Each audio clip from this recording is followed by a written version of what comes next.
ভালো ত্বকের জন্য কি দামি প্রোডাক্ট লাগবেই? একদম না। সঠিক 3টা ধাপ মেনে চললে কম খরচেও ত্বক থাকতে পারে সুস্থ, পরিষ্কার আর উজ্জ্বল।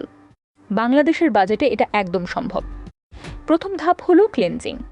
সকালে আর রাতে দিনে 2বার মুখ ধুতে হবে। দামি ফেস ওয়াশ না হলেও চলবে, শুধু দেখুন ব্যালেন্সড আর সালফেট ফ্রি কিনা। কড়া ফোমিং ক্লেনজার এড়িয়ে চলুন, এগুলো ত্বকের প্রাকৃতিক তেল নষ্ট করে। দ্বিতীয় ধাপ হলো ময়েশ্চারাইজার। এটা বাদ দেওয়া যাবে না, এমনকি অয়েলি স্কিনেও না। সস্তা কিন্তু কার্যকর বিকল্প খুঁজলে আলোয় ভেড়া গেল একটা চমৎকার সমাধান। বাংলাদেশে প্রায় সব বাড়িতেই অ্যালোভেরা গাছ আছে। তাজা জেল সরাসরি মুখে লাগানো যায়, হালকা ঠান্ডা অনুভূতি দেয় আর রোমকূপ বন্ধ করে না। তৃতীয় ধাপ হলো সানস্ক্রিন। এটাই সবচেয়ে গুরুত্বপূর্ণ বিনিয়োগ। দামি সিরাম না কিনে সেই টাকায় ভালো সানস্ক্রিন কিনুন, 37 বা তার বেশি প্রতিদিন বাড়িতে থাকলেও। বাংলাদেশে রোদ সারা বছর তীব্র, সানস্ক্রিন ছাড়া ত্বক বুড়িয়ে যায়, দাগ বাড়ে, গ্লো কমে। এই 3টা ধাপের পর যদি বাজেটে একটু জায়গা থাকে, তাহলে নিকিনামিদের সিরাম যোগ করুন।